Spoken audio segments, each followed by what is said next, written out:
ഇപ്പോൾ വന്യജീവി ആക്രമണവുമായി ബന്ധപ്പെട്ടുള്ള കാര്യങ്ങൾ സംസാരിക്കുകയാണ് മുഖ്യമന്ത്രി തത്സമയം.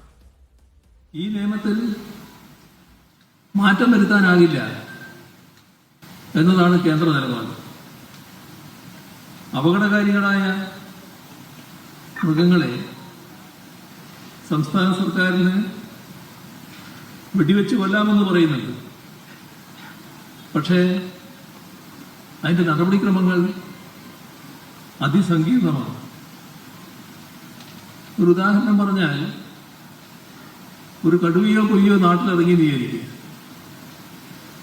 ഒരു നാഷണൽ ടൈഗർ കൺസർവേഷൻ അതോറിറ്റിയുടെ പ്രതിനിധി, മൃഗ ഡോക്ടർ, തദ്ദേശ ഭരണ സ്ഥാപനത്തിന്റെ പ്രതിനിധി, NGOയുടെ പ്രതിനിധി, DFO, ഇങ്ങനെ 6 അംഗ സമിതി രൂപീകരിക്കണം.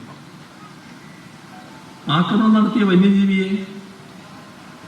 ക്യാമറയുടെ സഹായത്തോടെ തിരിച്ചറിഞ്ഞ് കെണിയൊരുക്കണം. 144 പ്രഖ്യാപിച്ച് ജനങ്ങളെ നിയന്ത്രിക്കണം. കെണി ഫലപ്രദമായില്ലെങ്കിൽ മാത്രം മയക്കുവെടി വെക്കാം.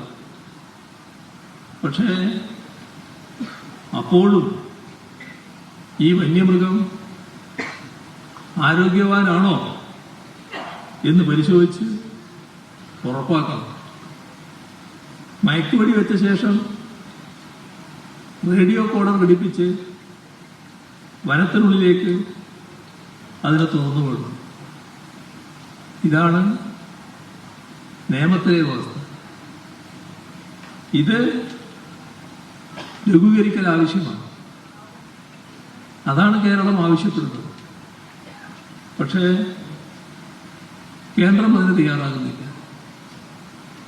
കേന്ദ്രം തയ്യാറാകാതിരിക്കുമ്പോൾ ഈ പ്രശ്നത്തിന് എങ്ങനെ ശാശ്വത പരിഹാരം കാണാനാകും?